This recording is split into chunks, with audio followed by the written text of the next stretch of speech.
Hello and welcome to another video. This would be part 3 of my Ultimates 2 review. So pretty much this is volume 2. This is 7 to 13 of the comics. And this is the cover. This is the back cover because there's more people that appear later. Yeah, so I quite like this cover because it shows you people that appear later on in it. So basically, this comic starts off where it finishes, in the Middle East. Basically, they're taking off these nuclear weapons that they found in the Middle East, which I find quite good because it keeps up with the news at the time when it was written, drawn and wrote. So, you know, it's pretty good as in it keeps up with news. It's relevant, really, to the time. So basically, then it goes to a protest outside the SHIELD headquarters, which, to be honest, it's kind of an island, so how they got that I'm not quite sure. You think being a military facility, it'd be a bit more protected than that, but obviously not. Then it kind of goes to Thor and Tony talking, first of all, about the protest, and the thing Thor finds funny, which I find funny, is in a military facility that apparently spends a lot on their security, obviously don't do enough, because for about 8 or something of his followers actually barricade themselves in the canteen, which I have to say is quite funny. A lot of money spent on their security, and obviously is not good enough. But anyway, then it goes on basically Thor saying to Tony, I thought you were smarter than that, to, you know, go to the Middle East and take away the nuclear weapons, basically, which, you can imagine, you know, kind of a tricky situation to be in, kind of, because it's kind of fighting their war for them, and they're supposed to be superheroes, not soldiers. And basically Tony says, I'm not here to argue with you, I'm here to clear the air, but, you know, the whole delusion thing, and Thor's kind of like, they're not delusions, they're real, and Tony's kind of like, oh, you're still going on about it being real, kind of is walking off, and Thor's like, they are real, and you have a traitor in your team, and basically doesn't believe him, and you can imagine it's quite frustrating for Thor. But anyway, then it goes to Janet and Hank, kind of all dressed up so you can't see who they are very well, basically talking, catching up on things. Kind of ask about the Defenders. You find out that Hank's not in the Defenders anymore, he's left, a kind of dead end thing kind of thing. You find out Janet hasn't been on the last few missions. Obviously the one to, well, I'm not to tell you, it's Iran. It was Iran that they went to, as one of the members find out it is from Iran. So anyway, then you basically find out that she's lied to Captain America. She said she's going to see Betty Ross, and she hasn't. Then you kind of basically see them from the view of someone's car, as if someone's spying on them, and you're like, oh, who's that? Is that an enemy? Oh no. But we don't know. Then it goes to Hawkeye's place. They kind of had a meal with Wanda and Pedro, which is Scarlet Witch and Quicksilver, if I haven't mentioned it.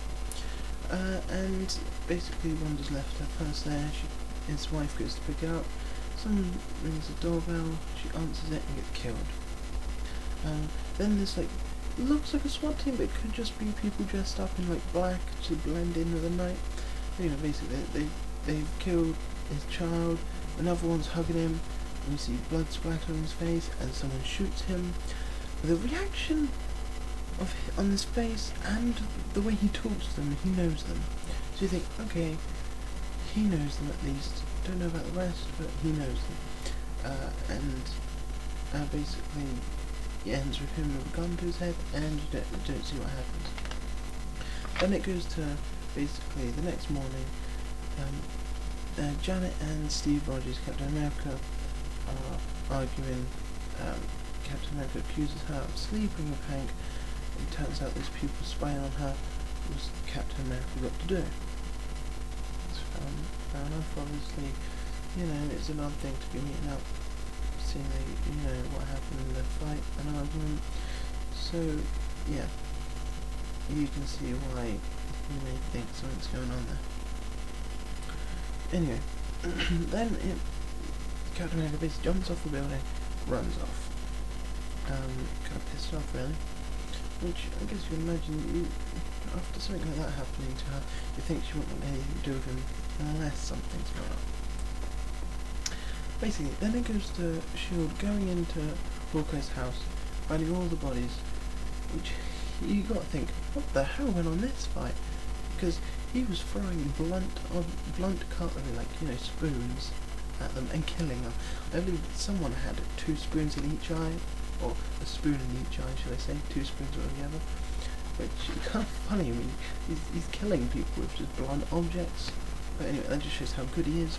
But anyway, basically they find all his wife, children, and a few people dead. Obviously came in and he killed. And then he basically not Hawkeye. They can't find him. He's not there. So basically refer to the CCTV and they kind of gobsmacked who it is. Oh my god! I can't believe it's them. But you don't see who it is, so it keeps it a mystery. Then it kind of flicks to Captain America with his friend Bucky, which is his friend from World War II. They kind of stroll through a graveyard, I guess, to see, you know, old friends' graves that were in the war. Basically, he gets hit with loads of tranquilizer darts. You think, what the hell? Is this people after him, like people after Hawkeye, or what? And basically, his friend Bucky gets carried away by a robot, you know, so he doesn't get hurt. He's an old man throw anyway, without getting involved in the fight. Then basically S.H.I.E.L.D. grunts fly in, basically, attack him, basically bundle him, restrain him. Then Nick Fury basically comes up to him, accuses him of killing Hawkeye's family. So you think, my god, was it Captain America? That why there's no S.H.I.E.L.D.? Fucking hell. Of all people, Captain America. But anyway, Steve Rogers says, I don't know what you're on about. What are you going on about? And basically, he breaks like away from all these S.H.I.E.L.D. grunts, runs for the helicopter. The robot moves Bucky, like targets the helicopter, shoots it, blows up, and Captain America hits the floor. Only thing that seems to be able to stop him, and he had loads of people holding him down. So anyway, basically, what kind of a funny bit there is, of all places for him to not be knocked out, he's in front of their memorial. Because obviously when they thought he died when that bomb blew up with him, obviously he didn't die, but you know, they thought he did, so they made him a memorial because they couldn't find his body. So of all places, he's lying there, which is kind of funny, really, a bit of a joke, you know. But yeah. So that's a bit of a joke, as you can imagine, of all places to have landed right there. But it kind of then flips over to Tony and Black Widow or Natasha.